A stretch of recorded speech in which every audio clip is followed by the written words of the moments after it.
Most men fear failure. I do not. Not because I was born fearless, but because I killed fear in myself. With every battle, with every loss, with every test of will. The undefeated warrior is not a myth. He is a man who has mastered one thing, his mind. You think strength is muscle. I tell you, it is silence under pressure, clarity in confusion, discipline when others break. If you wish to be that man, listen closely. This is the path. Step by step, blade by blade. Subscribe to our channel if you're ready to master your mind, and tell us, where are you watching from? Your greatest enemy does not wear armor. It wears your face. Look in the mirror. There stands your most formidable opponent. Not the warriors you meet in battle, not the challenges life throws at your feet, but the voice that whispers defeat. Before you draw your sword, I have fought 1,000 duels, won 60 recorded battles, but my greatest victory, mastering the war within. You see, most men search outward for strength. They forge their bodies, sharpen their blades, and study the techniques of war, but they neglect the true battlefield, the mind. Every morning before dawn breaks, I sit in perfect stillness. This is not meditation as monks practice it. This is war. Every thought that rises I cut down. Every emotion that surges I examine. With a warrior's eye, every weakness that emerges I face with my blade drawn. You think you know battle? You know nothing until you've fought yourself. Until you've sat alone in the dark hours, confronting every fear, every doubt, every excuse that your mind generates. This is where warriors are forged, not in the clash of steel, but in the silence of self-mastery. Most men run from this battle. They fill their lives with noise, with wine, with empty pleasures and hollow distractions, anything to avoid facing the storm within. But you who seek the way of the warrior, must learn to love this inner war. Your thoughts are your first enemies. They will betray you faster than any blade. They will weaken your resolve before any real threat appears. This is why I teach the mind before the sword. A sharp blade in trembling hands is already defeated. The battlefield of the mind has no boundaries, no referee, no rules of engagement. Your fears will not fight fair. Your doubts will attack from shadows. Your old habits will lay ambushes in moments of weakness. This is why most men live defeated lives. They never learn to wage this inner war, but I will teach you. First, you must accept this truth. Every thought, every emotion, every impulse is either serving your warrior spirit or undermining it. There's no neutral ground in the mind of a samurai. Remember this? The difference between a warrior and a civilian is not in the weapons they carry. It is in the battles they choose to fight. And the first battle, the most essential battle, is always within. Start today. Find a quiet place. Sit still. Draw the sword of your attention and begin the real war, the war for mastery of your own mind. Everything else follows from this first victory. Everything.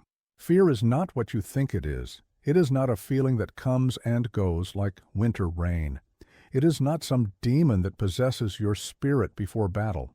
Fear is simpler than that, and more dangerous. Fear is nothing but a habit of avoidance.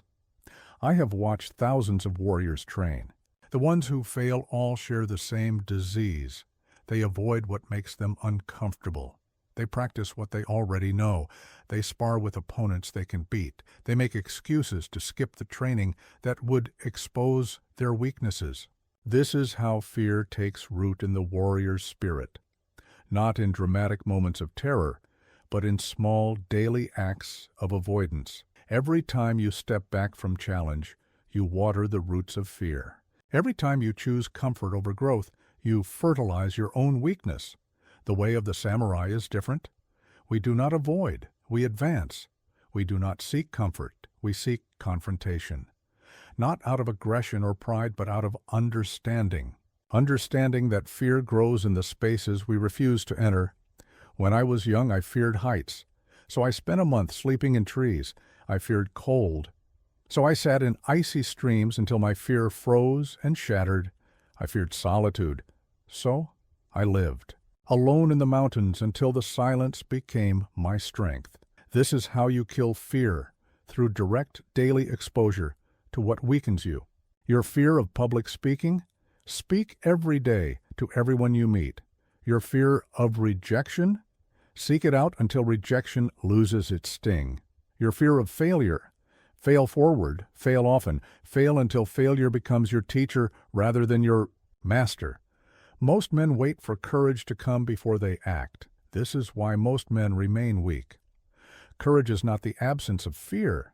It is the habit of advancing despite fear. And habits are built through repetition, not inspiration. Every morning, do what you fear most.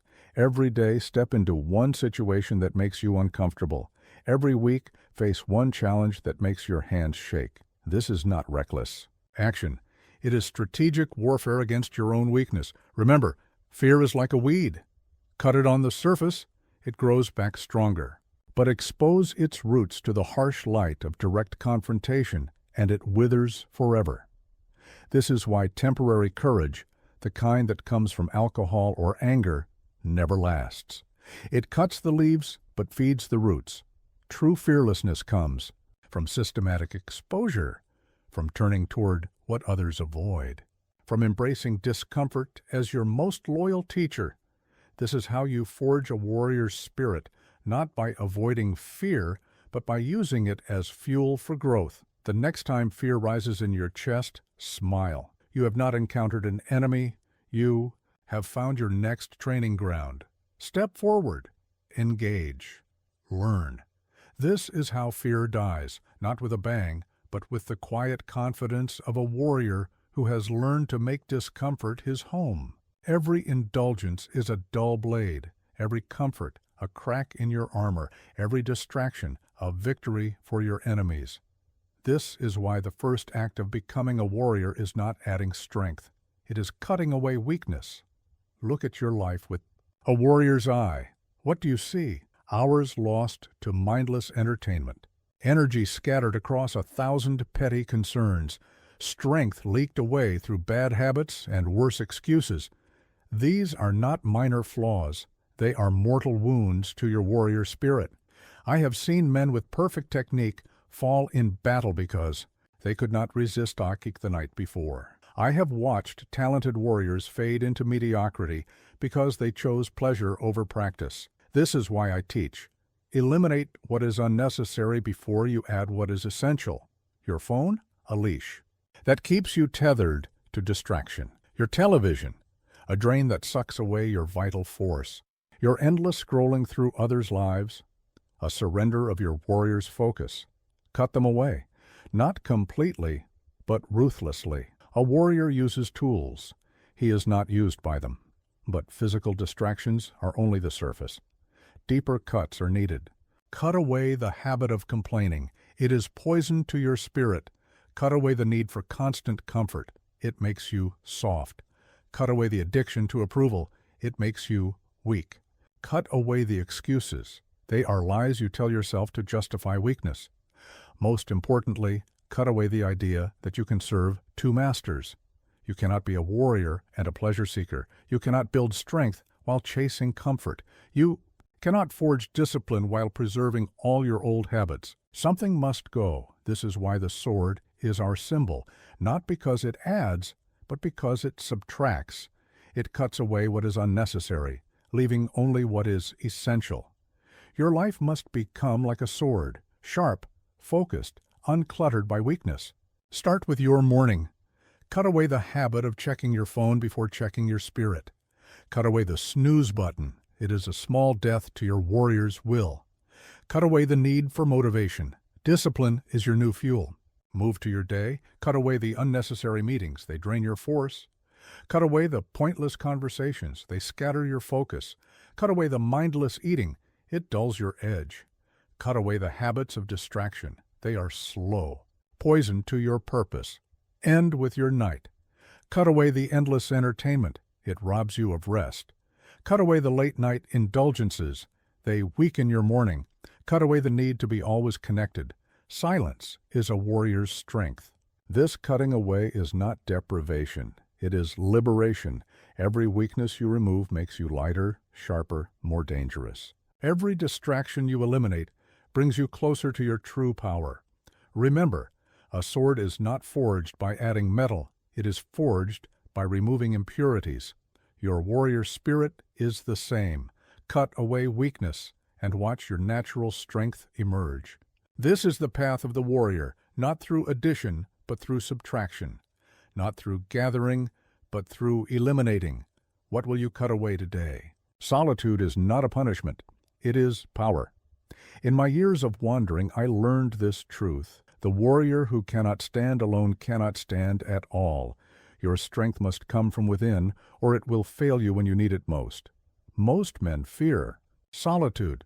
They run from it, filling every moment with noise, conversation, distraction. They mistake this constant connection for strength. But I tell you, it is weakness. True power grows in silence, in solitude, in the moments when you stand completely alone. When I was young, I sought out teachers, I studied under masters, I learned their techniques, absorbed their wisdom. But my real education began when I left them all behind, when I walked the warrior's path alone. This is when I discovered my own truth, my own strength, my own way. The crowd is a dangerous teacher. It will pull you toward mediocrity. It will demand that you think as it thinks, move as it moves, live as it lives. This is death to the warrior spirit. You must learn to stand apart, to think your own thoughts, to forge your own path. This is why I teach. Become immune to praise and criticism alike. Both are chains that bind you to others' opinions. When someone praises you, they claim ownership of your success. When someone criticizes you, they claim authority over your path. A warrior accepts neither. In battle, this truth becomes clear. No one can fight for you, no one can face death for you, no one can make the crucial decision in that split second between victory and defeat. You stand alone in these moments. So, you must learn to stand alone in all moments. Solitude reveals truth. In the silence of your own company, you cannot hide from yourself. Your weaknesses rise to the surface. Your fears show their face. Your true nature reveals itself. This is why most avoid solitude. They fear what they will discover about themselves. But the warrior welcomes these revelations. Each weakness discovered is an enemy identified. Each fear faced is a battle half won. Each truth recognized is a step toward authentic strength. This is the power of solitude. It strips away illusion and leaves only what is real. Train alone. Let silence be your teacher. When you practice your forms, let there be no music, no distraction, no company. Feel every movement. Hear your own breath. Face your own mistakes. This is how you develop true mastery, not through external instruction, but through internal. Observation. Think alone. Don't let the opinions of others cloud your judgment. Don't let the noise of the world drown out your inner wisdom. In solitude, your strategic mind becomes sharp. Your intuition grows strong. Your decisions become clear. Live alone, at least for periods of time, not in isolation, but in independence. Learn to cook your own meals, maintain your own space, handle your own problems. These are not mere practical skills, they are spiritual practices that build self-reliance. Remember, the crowd will always be there, waiting to welcome you back to mediocrity. Your challenge is not to reject connection entirely, but to engage with others from a position of internal strength. To stand with them without leaning on them, to walk beside them while maintaining your own path. This is the paradox of the warriors, solitude. When you learn to stand truly alone, you become capable of genuine connection. When you find strength in silence, your words carry real power. When you master solitude, you master yourself. Start today. Find 1 hour of complete solitude. No phone, no books, no distractions, just you facing yourself. This is your first battle, and your most important one. Every excuse you make is a weapon you hand to your enemy. Every justification for skipping training is a victory you give away before the battle begins. This is why the warrior's path has no room for excuses. They are the seeds of defeat. I have heard every excuse that exists. I am too tired. The conditions aren't perfect. I'll train twice as hard tomorrow. These are not reasons. They are surrenders. Each one is a small death to your warrior spirit. Each one weakens your resolve more than any enemy ever could. The warrior trains in rain or shine, when joints ache, when muscles burn, when the mind screams for rest. This is not stubbornness, it is understanding. Understanding that the body serves the spirit, not the other way around. Understanding that conditions will never be perfect, so you must become perfect despite conditions. In my years of wandering, I trained in snowstorms, in driving rain, in summer heat that made the sword too hot to hold. Why? Because battle does not wait for perfect weather, because strength built in comfort fails in crisis, because the warrior who trains only when conditions are ideal is preparing for a battle that will never come. Consistency matters more than intensity. The warrior who trains with moderate effort every day will defeat the warrior who trains intensely once a week. This is not theory, this is law. Your body, your mind, your spirit, they are shaped by what you do daily, not what you do occasionally. Most men wait for motivation. They need to feel like training. They need the perfect combination of energy, time, and circumstance. This is why most men remain weak. Motivation is wind. It comes and goes. Discipline is stone. It remains unmoved by temporary feelings. Here is the truth about training. It is not supposed to be convenient. It is not supposed to be comfortable. It is not supposed to fit perfectly into your schedule. These obstacles are not barriers to your training. They are part of your training. Every inconvenience you overcome builds mental strength as surely as every weight you lift builds physical strength. When you are tired, train. When you are busy, train. When you are sick, train with wisdom, but train. Not because you are stubborn, but because you understand. The body will always offer excuses, and the mind will always be ready to accept them. Your warrior spirit must override both. Create systems that make excuses impossible. Lay out your training clothes the night before. Wake before the sun when the world offers no distractions. Make your training location so close that distance cannot be an excuse. Remove every barrier, eliminate every justification, silence every internal voice that whispers, later. Remember, your enemies are not training with excuses. Your competitors are not waiting for perfect conditions. Time does not pause its march while you wait for motivation. Every excuse you accept puts you one step further from victory, 1 degree further from mastery. This is why I teach. The moment you accept an excuse, you have already lost. Not just the day's training, but something far more precious, your warrior's integrity. Your inner knowing that you do what you say you will do, regardless of circumstances. Start now, not tomorrow, not when conditions improve, not when you feel more ready. Now. If you can move, you can train. If you can breathe, you can practice. If you can think, you can improve. Everything else is excuse. What excuse will you kill today? Reaction is weakness. Response is power. This difference between reacting and responding is what separates the warrior from the amateur.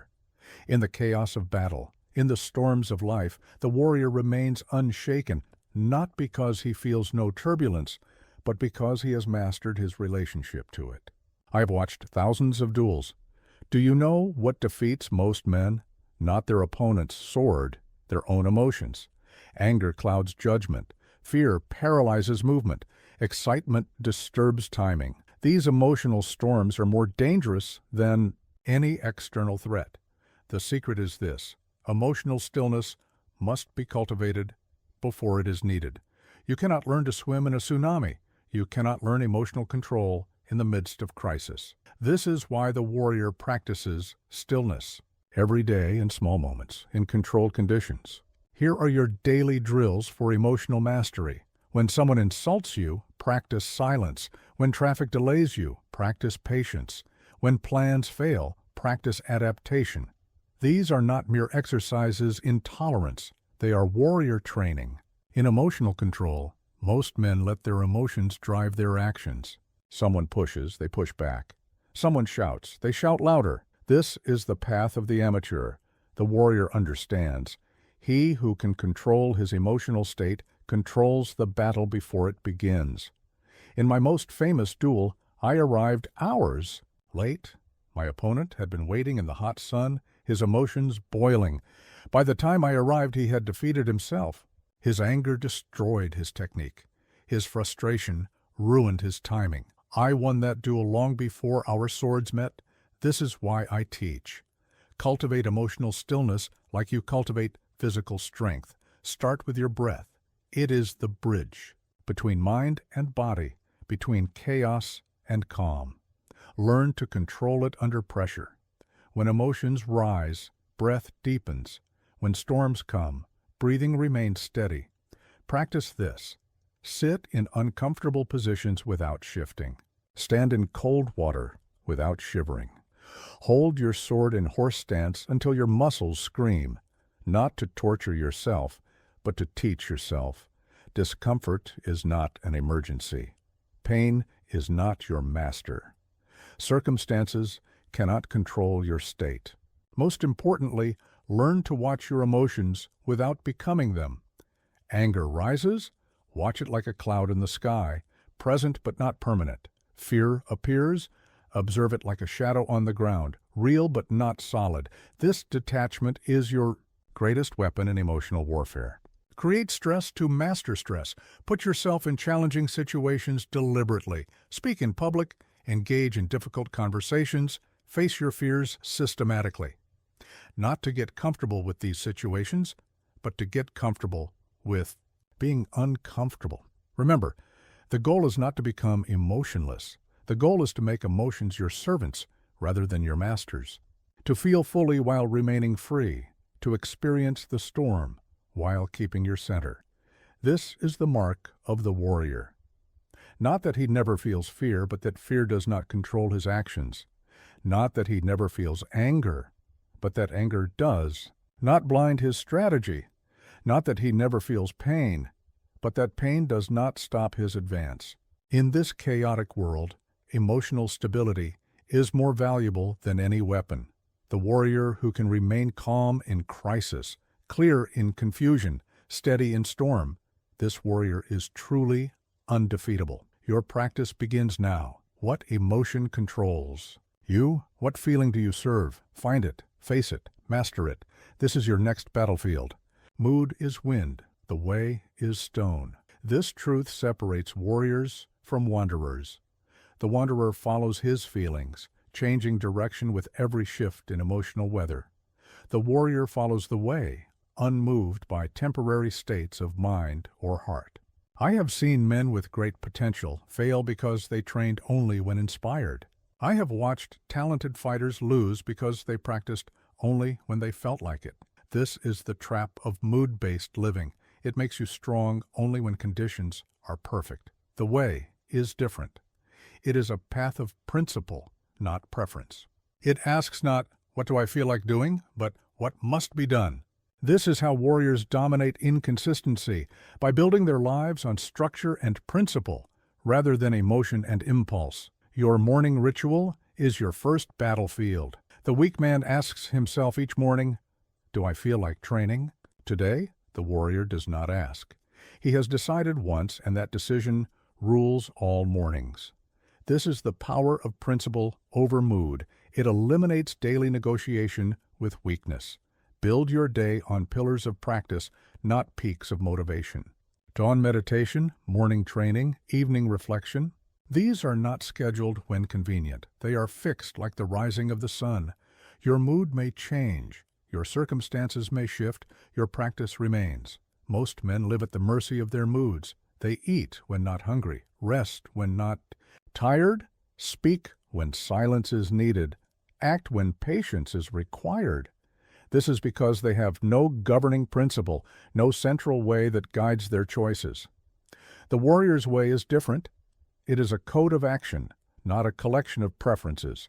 It says, train when tired, practice when busy, advance when afraid, not because these actions feel good, but because they align with principle, because they serve the way. This is why I teach. Create your code and let your code create you. Write your principles. Test them in battle. Refine them through experience. Then let them guide you when mood would lead you astray. When laziness whispers, rest, let principle thunder train. When fear whispers, retreat, let principle command advance. Your code must be simple, clear, and non-negotiable. Mine was this: train at dawn, speak only truth, face every challenge, live simply, die without regret. These principles asked not how I felt, but who I had chosen to be. They demanded not comfort, but consistency. Structure is the warrior's shield against chaos. Regular meals, fixed training times, consistent sleep patterns. These are not matters of convenience. They are matters of warfare. They create the foundation that supports victory. They build the stability that enables power. Remember, your emotions will lie to you. Your moods will mislead you. Your feelings will fail you. Only principle, tested in battle, proven in practice, refined through experience, can guide you. Truly, this is why the warrior entrusts his path not to the shifting winds of mood, but to the solid ground of the way. The way is not easy, but it is simple. It asks only this: decide once, then act always. Choose your path, then walk it daily. Set your principles, then live them regardless of mood. This is how warriors are made, not through momentary motivation, but through unwavering adherence to chosen truth. What is your way? What principles guide you? What code commands your actions? If you cannot answer these questions, you are still living by mood. And mood, like weather, will never lead you to mastery. Choose your way today.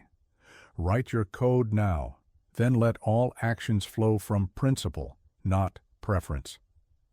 This is the path of the warrior, governed not by the fleeting wind of mood, but by the unchanging stone of the way. Strategy defeats speed. Vision conquers strength. The warrior who sees clearly will triumph over the warrior who strikes blindly. This is why I teach. Develop your awareness before you sharpen your sword. I have won battles before they began, not through superior strength or speed, but through superior seeing, the ability to read intention in the subtle shift of weight, to sense attack in the smallest change of breath, to know the strike before it comes. This is the highest form of martial skill. Most men think combat is about reaction time. They train to move faster, strike harder, respond quicker. But true mastery lies not in how fast you can react, but in how clearly you can see. The master's advantage is not speed of hand, but clarity of perception. This seeing must be developed in layers. First, learn to see the physical, the tension in shoulders that precedes attack, the weight shift that signals retreat, the breath pattern that betrays fear. These are the obvious signs, the surface text of combat. Deeper seeing comes next, reading intention before it becomes action, the slight narrowing of eyes before aggression, the unconscious lean toward escape routes, the micro-expressions that reveal decision before movement begins. These subtle signs speak louder than screams to the trained eye, but the deepest seeing, the kind that makes a warrior truly dangerous, is the ability to read patterns, to see not just what is, but what must come next. Like a master chess player who sees 10 moves ahead, the warrior reads the flow of combat before it unfolds. This is why I train awareness before technique. Each morning, I sit in silence, eyes closed, feeling the air move around me. Each day, I observe people without judgment, reading their patterns of movement and intention. Each night, I review battles in my mind, seeing what I missed, understanding what I saw. Most warriors fall because they see only what is in front of them. They react to the obvious while missing the essential. The sword that kills them is not the one they see. It is the one they fail to see because they were distracted by the obvious threat. Here's your training. Start with stillness. Learn to see without looking. Feel the room around you with your skin. Sense movement through air pressure changes. Know where others are without turning your head. This is not mystical practice. It is the development of natural human awareness.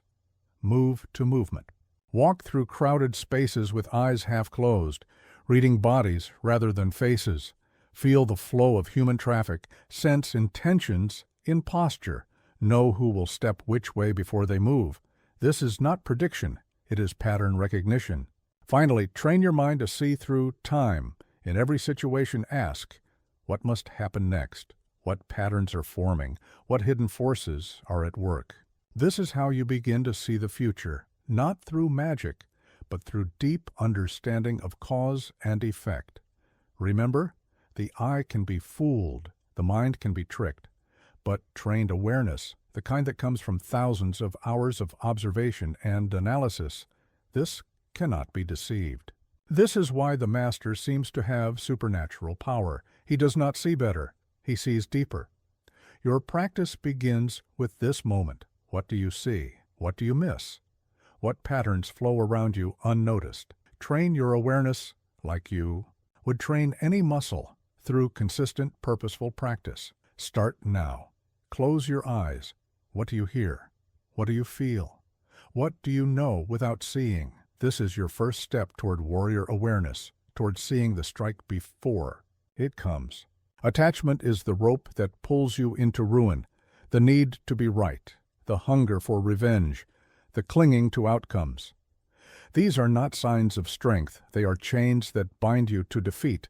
The warrior's power lies not in what he holds, but in what he releases. I have seen great fighters fall because they could not let go of a single insult. Strong men crumble because they clung to old victories. Talented warriors fail because they became attached to one technique, one way, one truth. This is why I teach. Learn to let go, or life will drag you. Most men think power comes from holding on to possessions, to positions, to beliefs. They grip their sword so tight their hands shake. They hold their opinions so rigid their minds break. They cling to their images so fierce their spirits crack. This is not the way of the warrior. The warrior understands. Everything is temporary. Victory, defeat, praise, criticism, pain, pleasure, life itself. To cling to any of these is to be controlled by all of them. True power comes not from desperate grasping, but from fluid adaptation, not from rigid holding, but from flexible flowing. This is why revenge weakens the warrior. It creates an attachment that controls your choices, clouds your judgment, disturbs your peace. The man seeking revenge is not free. He is chained to his enemy by his own hatred. Let go of revenge, and you free yourself to fight without emotion. The same is true of outcomes. When you attach yourself to specific results, you become blind to actual opportunities. The warrior enters battle with clear intention, but loose grip.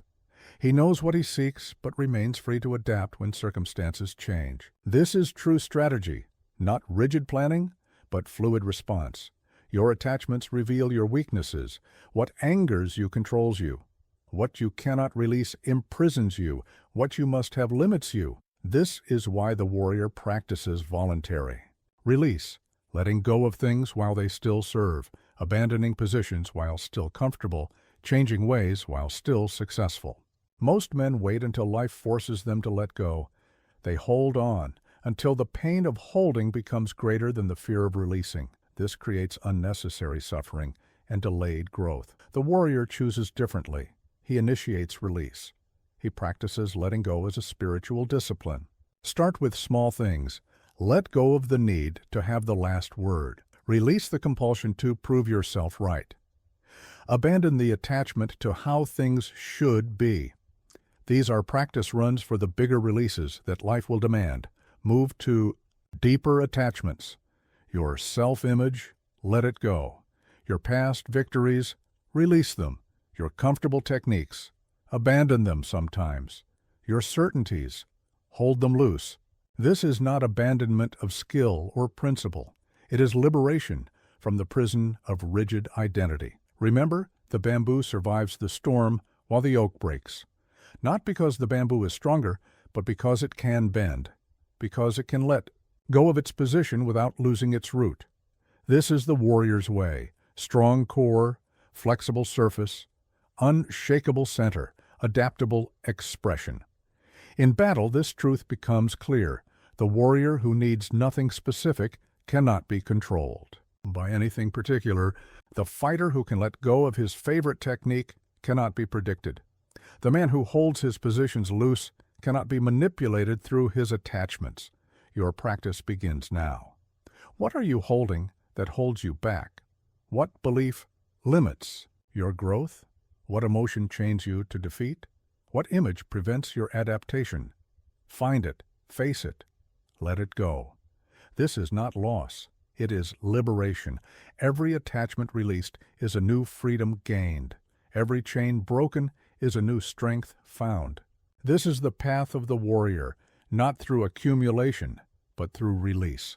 Not through holding, but through letting go. Fear of death weakens every choice you make. It makes you hesitate when you should act, retreat when you should advance, compromise when you should stand firm. This is why the warrior's first victory must be over death itself, not through denying it, but through embracing it. I have fought men who feared death. Their techniques were perfect, their strength superior, their training complete. But they fought to survive, while I fought to express truth. This difference between clinging to life and accepting death determines the outcome of every battle before it begins. Most men live in constant denial of death. They hide from it, run from it, pretend it won't come for them. This creates a life of half measures and compromises. A life lived in the shallow waters of safety rather than the deep waters of purpose. This is not living, it is merely surviving. The warrior chooses differently. He accepts death as a constant companion, not with morbid fascination, but with clear understanding. Understanding that every day could be his last, that every battle could be his final test, that every moment is both eternal and fleeting. This acceptance changes everything. When you truly understand that death is certain, that no amount of caution will prevent it, that no amount of achievement will delay it, you become free to live fully, to fight wholly, to express yourself completely. This is why I teach. Think lightly of yourself and deeply of the world. Your individual life is but a brief flash in the eternal flow of existence. But your actions, your choices, your warrior spirit, these ripple through time, affecting all who come after you. This is true immortality, not the preservation of the body, but the impact of the spirit. Most men waste their lives trying to live forever. They accumulate wealth they cannot keep, build monuments that will crumble, seek fame that fades like morning mist. The warrior knows better. He seeks not to live forever, but to live completely, not to avoid death, but to be worthy of it when it comes. Death is not your enemy. Fear of death is. Death gives life its meaning, its urgency, its beauty. Without death, there would be no courage, no sacrifice, no nobility, no reason to perfect your art, express your truth, or fight for what matters. Death is the shadow that gives life its depth. This is why the samurai meditates on death each morning, not to become morbid or depressed, but to become free. Free from the thousand small fears that plague ordinary men, free from the hesitation that kills more warriors than any sword, free from the paralysis of trying to live forever. Accept mortality as fuel for purpose. Let it drive you not toward desperate achievement, but toward meaningful action. Let it guide you not to cautious survival, but to purposeful living. This is how death becomes not your master, but your teacher. Remember, the warrior who has made peace with death cannot be manipulated through fear, cannot be controlled through threat, cannot be stopped by anything less than his chosen purpose. This is true invincibility, not the ability to survive forever, but the freedom to live fully now. Your practice begins with this moment. Feel your mortality not as a distant concept, but as a present reality. Let it sharpen your senses, clarify your purpose, strengthen your resolve. This is not darkness. It is the light that shows you what truly matters. What will you do with this day, knowing it could be your last? How will you train, understanding that each practice could be your final one? What truth will you express, accepting that any moment could be your ultimate statement? These are not morbid questions. They are keys to liberation. The warrior who trains as if each day is his last never wastes a moment. The fighter who accepts death as a constant companion never hesitates in life. This is the paradox of the warrior's way. Through accepting death, you become truly alive. The highest form of warfare is to conquer without combat, to win without wielding your sword, to defeat your opponent through presence alone. This is not mystical teaching. It is strategic truth. The greatest victory is the battle that never needs to be fought. I have won more duels through posture than through cutting, through silence than through shouting, through calm presence than through aggressive action. This is because true power does not need to prove itself. The warrior who knows his strength rarely needs to show it. Most men think combat is about physical dominance. They train their bodies, sharpen their weapons, practice their techniques. But they neglect the most powerful weapon of all, psychological warfare, the ability to break an opponent's will before breaking their guard. This is why I teach cultivate presence before power. Learn to fill a room with your spirit before filling it with your technique. When you enter a space, enter it completely. When you stand, stand with total conviction. When you focus, focus with absolute clarity. This presence alone will deter most challenges. The calmest man in the room is always the most dangerous. Not because he has the most skill, though he might. Not because he has the most strength, though he could. But because his calmness suggests he has something that wild men lack, complete confidence in his capability. I once faced a challenger who had boasted of killing 10 men. He arrived with fierce eyes and aggressive stance. I met him with absolute stillness, complete silence, unshakable calm. Before our swords touched, his hands began to shake. His confidence cracked. His spirit broke. He had defeated himself. This is strategic warfare at its highest level, breaking an opponent without drawing your blade, defeating resistance without creating resistance, winning without fighting. It requires something more subtle than technique, more powerful than strength. It requires complete self-mastery. Your presence should be like a drawn sword, sharp, clear, unmistakable. When you walk into a room, people should feel it without knowing why. When you take a position, others should sense its solidity without testing it. When you focus your attention, its intensity should be palpable. But this presence must come from depth, not surface, from true capability, not empty show, from earned confidence, not borrowed arrogance. The fake strong man is loud. The truly powerful man is quiet. The insecure fighter is aggressive. The master is calm. The amateur intimidates. The warrior simply is. Practice this. Enter each space with full awareness. Stand as if rooted to the earth.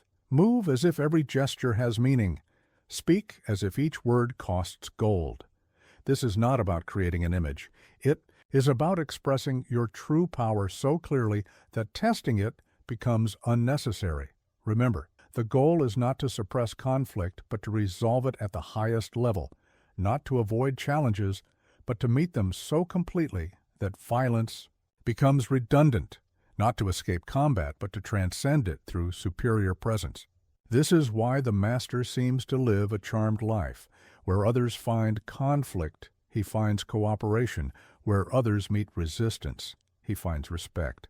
Where others must fight, he simply needs to be. This is not luck, it is the inevitable result of powerful presence. Your practice begins now. How do you enter a room? How do you hold yourself under pressure? How do you respond to challenge? Find the fear, tension, and uncertainty in your presence. Replace them with calm, rootedness, and clarity. This is how you begin to win without fighting. Loose lips spill power. Every word you speak is energy leaked. Every opinion you share is a position revealed. Every story you tell is a weakness exposed. This is why the warrior masters the art of silence. Not to be mysterious, but to be powerful. I have learned more from watching than from asking, more from listening than from speaking, more from observing than from demonstrating. This is the way of the warrior, to gather information while revealing nothing, to understand everything while being understood by few. Most men speak to fill silence. They talk to prove their existence, to demonstrate their knowledge, to establish their importance. But the warrior knows true power needs no announcement. Real strength requires no advertisement. Genuine wisdom speaks through action, not words. This is why I teach. Make your words rare and your observation constant. When others speak, listen not just to their words, but to what lies beneath them. Watch not just their gestures, but the intentions behind them. Silent observation reveals what eager questioning never will. The quiet warrior sees what others miss. While they are busy talking, he is busy watching. While they are trying to impress, he is working to understand. While they are revealing their plans, he is forming his strategy. This is how battles are won before they begin, through patient observation. Your silence should be active, not passive. Not the silence of emptiness, but the silence of intense attention. Not the silence of withdrawal, but the silence of strategic gathering. Every moment of silence is an opportunity to observe, to understand, to prepare. Most warriors fall because they show their hand too early. They reveal their technique through boasting. They expose their strategy through talking. They demonstrate their weakness through endless explanation. The wise warrior keeps his cards close and his mouth closer. When you must speak, make your words count. Let each one carry weight. Let each one serve purpose. Let each one move you closer to victory. Unnecessary words are like holes in your armor. They let your power leak out and your opponent's weapons in. Practice this. Spend one day speaking only when absolutely necessary. No small talk, no idle chatter, no unnecessary explanations. Just pure, purposeful communication when required. Notice how much more you see, how much more you understand, how much more power you retain. Your silence should be like a drawn bow, full of potential energy, ready to release with purpose. Your observation should be like an eagle's gaze, missing nothing, judging everything, revealing nothing. This is how you build the strategic advantage that words alone can never provide. Remember, in any exchange, the one who speaks most reveals most. The one who talks most learns least. The one who cannot be silent cannot be strategic. This is why masters speak little but see much. They understand that information gathered is power gained, while information shared is advantage lost. In battle, this truth becomes clear. The warrior who has watched and waited knows his opponent's moves before they begin. The fighter who has listened more than talked understands the rhythm of combat before it starts. The silent one strikes once where the talker strikes 10 times. Your practice begins with this moment. Close your mouth, open your eyes, sharpen your ears. Let others fill the silence while you fill your understanding. This is how you begin to master the art of strategic silence, the practice of speaking little and observing much. Reading, reflection, and solitude. These are the whetstone of the warrior's mind. Every day you train your body, but neglect your mind, you become a stronger fool. Every day you sharpen your intellect, you harden the edge that cuts through confusion, doubt, and defeat. I have defeated many strong men who never read, many quick men who never thought deeply, many skilled men who never questioned their assumptions. This is because the warrior's greatest weapon is not his sword, it is his mind. And like any weapon, the mind must be sharpened daily. Most men think battle is won through physical prowess alone. They train their muscles but neglect their minds. They practice techniques but ignore strategy. They memorize forms but forget to understand principles. This is why they remain forever at the level of technicians, never rising to the level of masters. This is why I teach. Make study your daily discipline. Read the classics of strategy. Contemplate the principles of warfare. Reflect on the nature of conflict and victory, not as academic exercise, but as practical preparation for battle. Every insight gained is an advantage earned. The brain is your first sword, honed or dulled by daily choice. Every book you read adds a new technique to your arsenal. Every hour of reflection strengthens your strategic grip. Every moment of contemplation sharpens your tactical edge. This is how you forge a mind that cuts through chaos. Most warriors fall not because their bodies fail, but because their minds break. Not because they lack strength, but because they lack understanding. Not because they are physically unprepared, but because they are mentally unready. This is why. Mental training must match physical practice. Your daily sharpening routine must be systematic. Start with reading, not just combat manuals, but philosophy, psychology, natural science. These give you new ways of seeing, new tools for understanding, new perspectives for solving problems. Move to reflection. Take what you've read and apply it to your experience. How does this principle manifest in combat? How could this concept improve your strategy? How might this insight change your approach? This is not idle thinking. It is tactical analysis. End with integration. Take your insights into practice. Test your theories in training. Apply your understanding in sparring. This is how mental knowledge becomes practical power, through deliberate application and testing. Remember, every great warrior was also a great thinker. Every master of combat was first a master of comprehension. Every legend of the sword was also a student of strategy. This is not coincidence, it is causation. Mental mastery precedes physical victory. Your mind must become like a razor, sharp enough to split truth from illusion, keen enough to cut through confusion, refined enough to separate wisdom from mere knowledge. This requires daily attention, just as a razor requires daily honing. The practice is simple but demanding. Read something challenging every day. Reflect on something meaningful every morning. Question something fundamental every evening. This is not luxury. It is necessity, not decoration. It is preparation. Start now. What book awaits your attention? What principle needs your reflection? What assumption requires your questioning? Find it, face it, master it. This is how you begin to forge a warrior's mind, through daily, deliberate sharpening of your intellectual edge. Your mind is either growing sharper or growing duller. There is no standing still. Every day you feed it wisdom or foolishness. Every hour you sharpen it through challenge or dull it through comfort.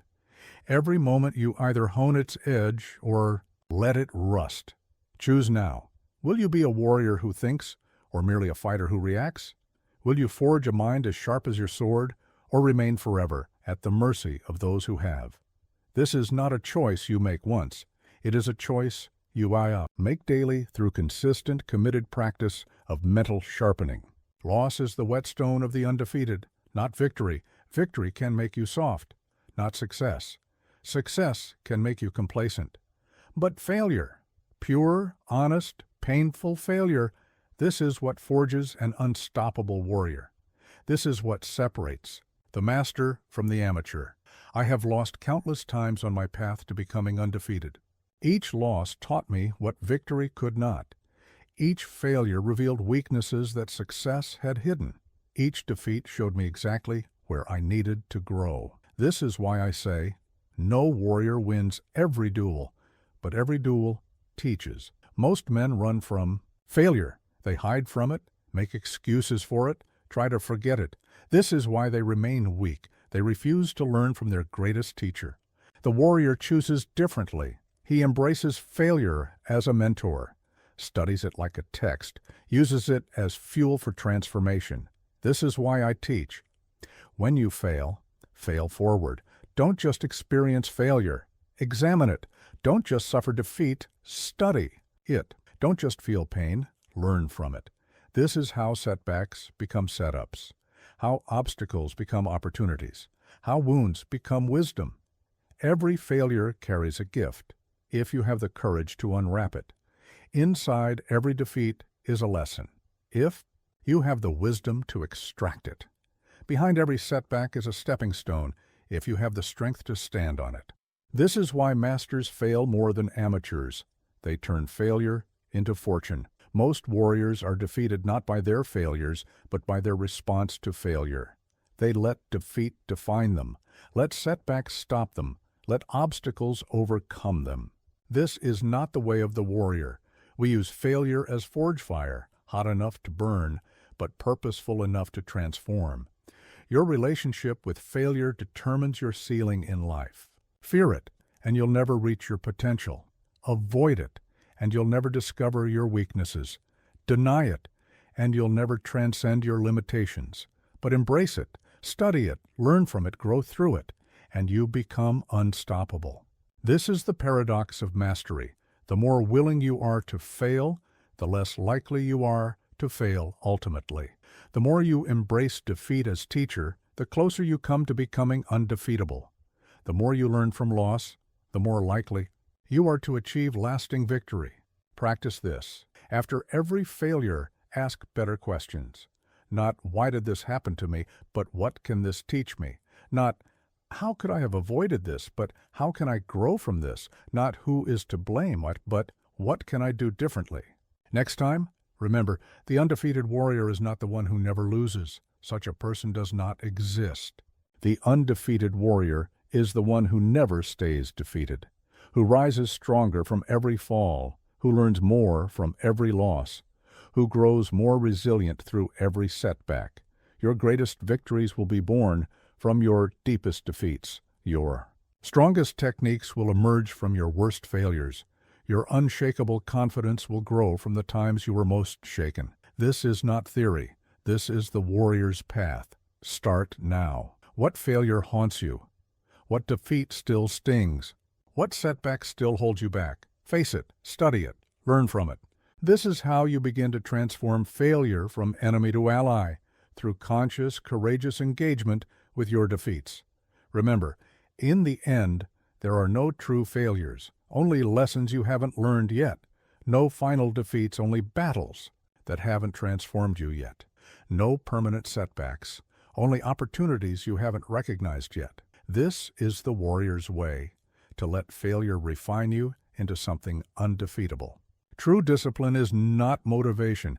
It is a non-negotiable code, not a feeling that comes and goes, but a law that governs all action.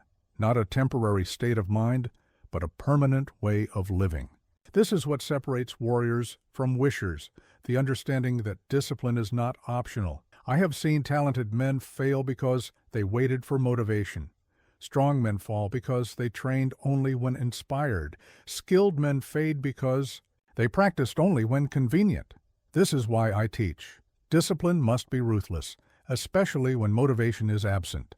Most men think discipline is punishment. They see it as restriction, limitation, denial.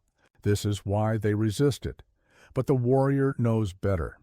He sees discipline as liberation, as the force that frees him from the tyranny of mood, the slavery of impulse, the prison of comfort. Your discipline must be systematic. Every morning, same time, same practice. Every day, same standards, same commitment. Every night, same reflection, same preparation. Not because it's easy, but because it's necessary. Not because you feel like it, but because you've decided once, for all time. Schedule, simplicity, stoicism. These are your tools of war. Your schedule eliminates decision fatigue. Your simplicity removes distractions. Your stoicism overcomes resistance. Together they forge a discipline that cannot be broken by circumstance, mood, or challenge. Most warriors break not because their discipline is challenged, but because their discipline was never truly built. They mistake temporary motivation for lasting discipline, confuse sporadic effort with systematic training, substitute intensity for consistency. This is why they remain forever beginners. True discipline is built through rituals. Morning ritual, wake. Before dawn, cold water, silent meditation. Training ritual, same time, same place, same standards. Evening ritual, reflection, preparation, rest. These are not routines you follow when convenient. They are laws that govern your life. Your discipline must be ruthless first with yourself. No excuses, no exceptions, no negotiation. Not because you're harsh, but because you're committed. Not because you're rigid, but because you're dedicated. Not because you're punishing yourself, but because you're forging yourself. This is why I teach. Make your discipline your identity. Don't say, I'm trying to be disciplined. Say, I am discipline embodied. Don't think I should train today. Think I am a warrior. Training is what I do. Don't hope for discipline. Become discipline. Remember, soft discipline creates soft warriors. Negotiable standards create negotiable results. Flexible commitments create flexible character.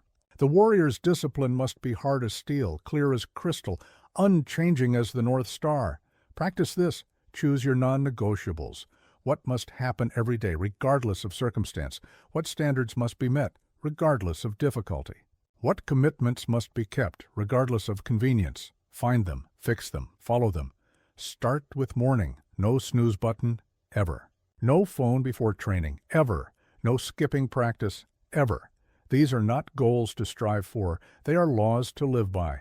Not aspirations, but foundations. Not preferences, but principles. Your discipline must extend beyond physical training. Mental discipline, daily reading, regular reflection, constant learning. Emotional discipline, controlled responses, measured words, strategic silence.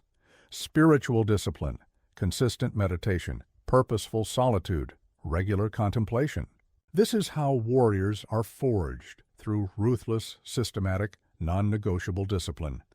Not through occasional bursts of motivation, not through sporadic periods of dedication, but through daily, determined, disciplined action. Your practice begins now. What standards have you been negotiating? What commitments have you been compromising? What disciplines have you been diluting? Find them. Fix them. Forge them into iron laws. This is how you begin to build true warrior discipline through ruthless, relentless commitment to your chosen path. Distraction is the enemy's greatest ally. Not the sword in his hand, but your wandering mind. Not his strategy, but your scattered attention. Not his strength, but your lack of focus. This is why the warrior's mind must become like a blade, sharp, singular, and purposeful. I have defeated stronger opponents not through superior technique, but through superior focus. While their minds scattered like leaves in the wind, mine remained fixed like a mountain peak. While their attention jumped from thought to thought, mine stayed steady on the essential. This is the power of warrior focus. Most men live with fragmented attention. Their eyes dart, their thoughts wander, their energy scatters. They try to do many things at once and do nothing well. The warrior chooses differently. One goal, one target, one purpose. This is how battles are won, through laser-like concentration. Your focus must cut through noise like a blade through paper, through internal chatter, the endless commentary of your questioning mind, through external chaos, the constant bombardment of demands and distractions, through emotional static, the perpetual parade of feelings and reactions. This is why I teach. Train your focus like you train your sword arm. Start with short periods of intense concentration. 5 minutes of absolute attention, 10 minutes of unwavering focus, 15 minutes of single-pointed awareness. Build slowly, deliberately, systematically. Most warriors fail not because they lack skill, but because they lack concentration. In the crucial moment, their mind wanders. In the decisive instant, their attention splits. In the critical second, their focus falters. This is why mental training must match physical practice. Focus is not tension, it is relaxed attention, not forced concentration, but natural absorption, not rigid fixation, but fluid awareness. Like a sword in perfect balance, your mind should rest easily on its target, neither straining forward nor falling back. Practice this. Choose one simple task, making tea, drawing a circle, breathing. Give it your complete attention, not 90%, not 99%, but your whole mind, your full awareness, your total presence. This is how you begin to forge warrior focus. When your mind wanders, and it will, bring it back gently but firmly, like training a puppy, like steering a boat, like guiding a horse, not with violence, but with steady persistence, not with frustration, but with patient determination. This is how focus becomes natural rather than forced. Remember, the focused mind is like a magnifying glass in the sun. It can kindle fire from pure attention. The scattered mind is like a broken mirror, full of bright fragments, but unable to create heat. Which will you be in your crucial moment? Your practice must be progressive. Start with physical focus, complete attention to bodily movement. Move to mental focus, unwavering concentration on a single thought or image. Advance to tactical focus, steady awareness of strategic situation and opportunity. This is why I say, cut through noise with relentless intent, not by fighting distraction. That only creates more distraction, but by diving so deeply into your chosen focus that everything else falls away naturally, like a sword cutting water, clean, clear, complete. The focused warrior is the most dangerous warrior, not because he has more techniques, but because he wastes no energy, not because he has more strength, but because he applies all his strength to one point, not because he has more skill, but because all his skill serves one purpose. Start now. What deserves your complete attention? What requires your total focus? What needs your undivided awareness? Find it, face it, focus on it. This is how you begin to forge a warrior's mind through dedicated, determined development of single-pointed attention. Society is noisy with opinions, cluttered with advice, crowded with conflicting voices. But the warrior walks by principle, not popular opinion, by personal code, not public consensus, by inner truth, not external pressure. This is how you maintain your edge in a world that would make you dull. I have watched many warriors fall not to enemy swords, but to society's softness, not to opposing strength, but to surrounding weakness, not to worthy adversaries, but to unworthy compromises. This is why I teach. Write your rules, keep your rules, live and die by your rules. Most men let society write their code for them. They accept without question what others call success. They pursue without thought what others call important. They fear without reason what others call dangerous. This is why they remain forever followers, never becoming warriors. Your code must be simple but unbreakable, clear enough to remember, in chaos, strong enough to sustain under pressure. Not a list of aspirations, but a set of non-negotiable laws. Not guidelines to consider, but principles to live by. Not suggestions, but commandments. Write your rules with blood and spirit. Train at dawn, speak truth or silence. Face every challenge, keep your word, honor your path. Simple rules, but absolute ones. Not because they're easy, but because they're necessary. Not because they're comfortable, but because they're true. Most warriors fail not because their code is challenged, but because their code was never truly chosen. They live by borrowed principles, adopted values, inherited rules. But the warrior's code must be personal, forged in experience, tested in battle, proven in life. Honor in a world without honor. This is the warrior's challenge, not to sink to the level of surrounding mediocrity, not to adapt to the standards of prevalent weakness, not to accept the excuses of common cowardice, but to maintain your principles even when, especially when, you stand alone. Your code must be tested daily.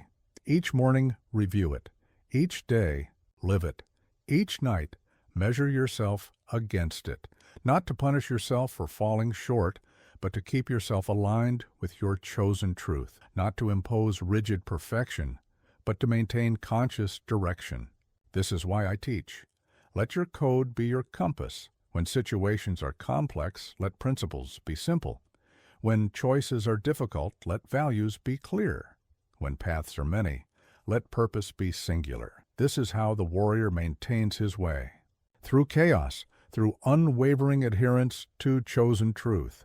Remember, a code is not a cage that restricts you. It is a foundation that supports you, not a burden that weighs you down, but a backbone that holds you up. Not a limitation of your freedom, but a framework for your power. Practice this. Write your code now. What principles guide you? What values drive you? What rules govern you? Not what you think should guide you, but what actually does. Not what others say should drive you, but what truly does. Not what society says should govern you, but what must. Make it practical, make it personal, make it powerful. Dawn training is my rule because morning weakness is my challenge. Truth or silence is my law because empty words are my temptation. Every challenge faced is my principle because avoidance is my tendency. Your code must reflect your battles. Your rules must address your weaknesses. Your principles must challenge your tendencies. This is not generic wisdom, it is personal weaponry, not universal truth, but your truth, forged in your experience, suited to your warfare. Start now. What do you stand for? What will you never compromise? What principles would you die for? Find them, fix them, follow them. This is how you begin to live as a warrior, through conscious, committed adherence to your chosen code. Pour every ounce of strength into your purpose. Empty every reservoir of power into your practice. Leave nothing in reserve, nothing undone, nothing held back. This is how the warrior lives, not by preserving himself, but by pouring himself completely into his chosen path. I have seen too many die full of unspoken truths, full of untapped potential, full of unfought battles. They saved themselves for tomorrow, preserved themselves for later, held themselves in reserve, and so they died having never truly lived. This is not the warrior's way. Most men live carefully, cautiously, conservatively. They save their best for a future that never comes. Hold back their truth for a moment that never arrives. Keep their power in reserve for a battle they never fight. This is why they die full of regret, because they lived empty of courage. Your purpose is not to survive, it is to serve, not to endure, but to express, not to last, but to burn, like a sword that becomes sharper through use, like a flame that burns brighter through consumption. You must spend yourself completely in the service of your chosen truth. This is why I teach. Train as if each session is your last. Fight as if each battle is your final test. Live as if each day is your ultimate expression, not from desperation, but from dedication, not from fear, but from commitment, not from anxiety about death, but from love of life. Most warriors fail not because they empty themselves, but because they never truly fill themselves. They live half-empty lives, fight half-hearted battles, pursue half-formed dreams, but the warrior's way is total, complete dedication, absolute commitment, full expression. Hold nothing back. When you train, train with everything. When you fight, fight with your whole spirit. When you love, love completely. When you create, create with your full power. This is not reckless abandon. It is strategic totality, not wasteful expenditure, but purposeful investment. Your practice must be complete, not 90%, not 99%, but everything you have, everything you are, everything you can become. This is how mastery is achieved, not through careful conservation, but through complete conversion of potential into expression. Remember, energy preserved is energy wasted. Power held in reserve is power denied its purpose. Spirit kept safe is spirit kept small. The warrior's path is not about careful preservation. It is about complete expression. Practice this. In each moment, ask yourself, what am I holding back? What truth am I saving for later? What power am I keeping in reserve? Find it, face it, express it. This is how you begin to live fully, through conscious, complete expenditure of your gifts. Your final measure will not be how long you lasted, but how brightly you burned. Not how much you saved, but how completely you gave. Not how carefully you lived, but how fully you expressed. This is the warrior's way, to die empty of regret because you lived full of courage. Start now. What truth have you left unspoken? What power have you left unexpressed? What battle have you left unfought? Find it, face it, empty yourself into it. This is how you begin to live as a warrior, through complete, conscious dedication to your chosen purpose. Remember, at the end, you will not regret the strength you spent, but the power you never expressed. Not the battles that drained you, but the fights you never joined. Not the love that hurt you, but the truth you never spoke. This is my final teaching. You already have everything you need. All the power, all the courage, all the spirit required for your path. The only question is, will you spend it all in service of your truth? Will you die empty of potential because you lived full of purpose? The choice is yours. The time is now. The path is clear. You already have what it takes. Now, go prove it. The path awaits. Your time is now. Leave nothing undone, nothing unspoken, nothing held back. This is the warrior's way, to die empty because you lived fully,